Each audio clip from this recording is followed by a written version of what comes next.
Hi everybody, welcome back to Word Focus. And we are still reading the book of Daniel. We gave space for the death of Jesus Christ because that was Easter, so we had to give room for that. But we are back to Daniel, and we are looking at a very stubborn human being. So Nebuchadnezzar, we've read about him. He messed with God like 3 times. First time, he said he was going to kill all the magicians and all of that, and God proved himself to him as God. Daniel was able to explain the dream, tell him the dream, and then explain it. Then he makes a big statue and says everybody should bow to it. These 3 Hebrew boys say they won't. He gets angry and throws them into a fiery furnace. And God again rescues them and to let him know that he is God. Then he has a dream and he gets so proud that God has to humble him. And then by the grace and mercy of God, he becomes a better king. And Nebuchadnezzar had a son.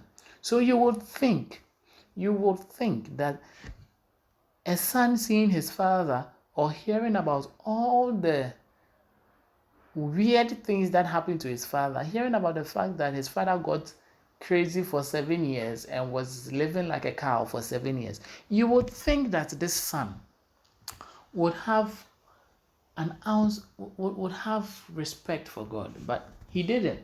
And we are going to be looking at that boy today. His name is Belshazzar in Daniel chapter 5. So many years later, King Belshazzar gave a great feast for thousands of his nobles. A rich guy.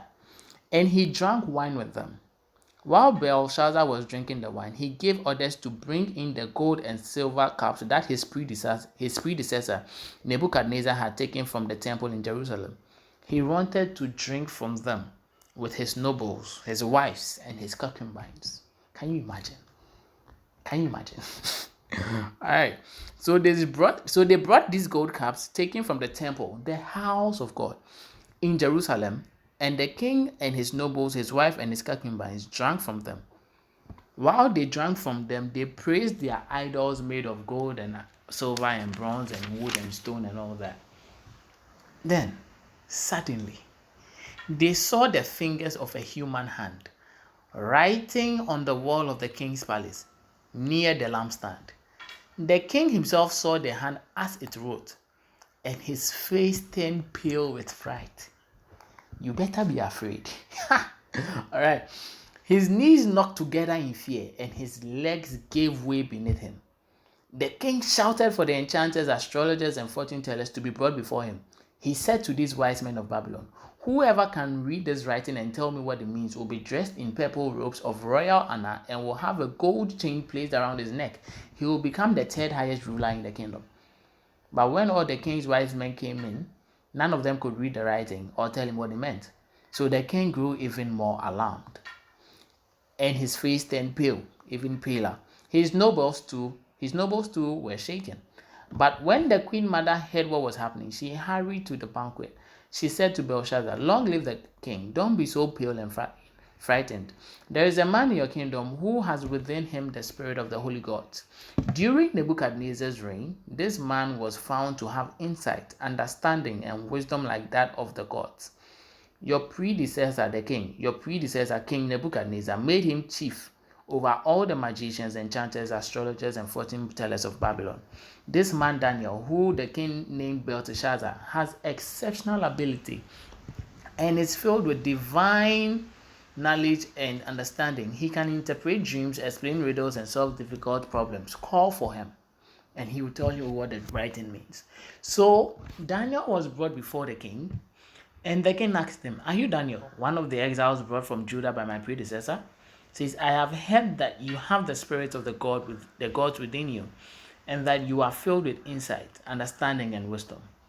Says, "My wise men and enchanters have tried to read the writings on the wall, but they can't. I am told that you can give me the interpretation." Right? See, so if you can tell me these words and tell me their meaning, you will be clothed in purple robes of royal honor, and you will have a gold chain placed around your neck. You will become the third highest ruler in the kingdom. Daniel answered the king, keep your gifts or give them to someone else. But I'll tell you what the writing means. Your Majesty, the Most High God gave sovereignty, majesty, glory, and honor to your predecessor Nebuchadnezzar. He made him so great that he wanted to kill and spare those he killed those who he wanted to kill and spared those he wanted to spare. He honored those he wanted to honor and disgraced those he wanted to disgrace. But when his heart and mind were puffed out with arrogance, he was brought down from his royal throne and stripped of his glory. He was driven from human society. He was given the mind of a wild animal, and he lived among the wild donkeys. He ate grass like a cow, and he was drenched with the dew of heaven until he learned that the Most High God rules over the kingdoms of the world. Right? Then he says, you are his successor, O Belshazzar. It says, and you knew all this. Someone was there before you, and you saw all the things that happened. It says, yet you have not humbled yourself, for you have proudly defied the Lord of heaven, and have had these cups from his temple brought before you. You and your nobles and your wives and your concubines have been drinking wine from them while praising gods of silver and wood and whatever. Gods that neither hear nor see nor know anything at all. It says, but you have not honored the God who gives you the breath of life and controls your destiny. So God has sent this hand to write this message. It says, this is the message that was written. Mene, tekel, and parsin. It says, this is what these words mean. Mene means numbered. God has numbered the days of your reign and has brought it to an end. Tekel means weighed. You have been weighed on the balances and have not measured up. Parsin means divided. It says, your kingdom has been divided and given to the Medes and Persians. Then at Belshazzar's command, Daniel was dressed in purple robes, a gold chain was hung around his neck, and he was proclaimed as the third highest ruler in the kingdom. That very night, Belshazzar, the Babylonian king, was killed. And Darius the Mede took over the kingdom at the age of 62. See, Daniel told him, said that you knew all the things that happened to your predecessor. You knew it. You've seen all the things that happened. But what's wedding? Oh, Charlie, and because of his pride and arrogance, he died. Because he knew all the things that happened to Nebuchadnezzar, but he decided that, I'm going to do what I want. And it didn't end well for him at all. Alright, so this is the end of Daniel chapter 5.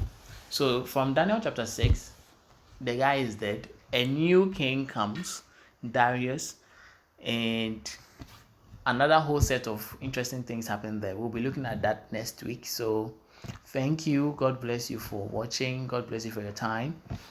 And I'll see you in the next one.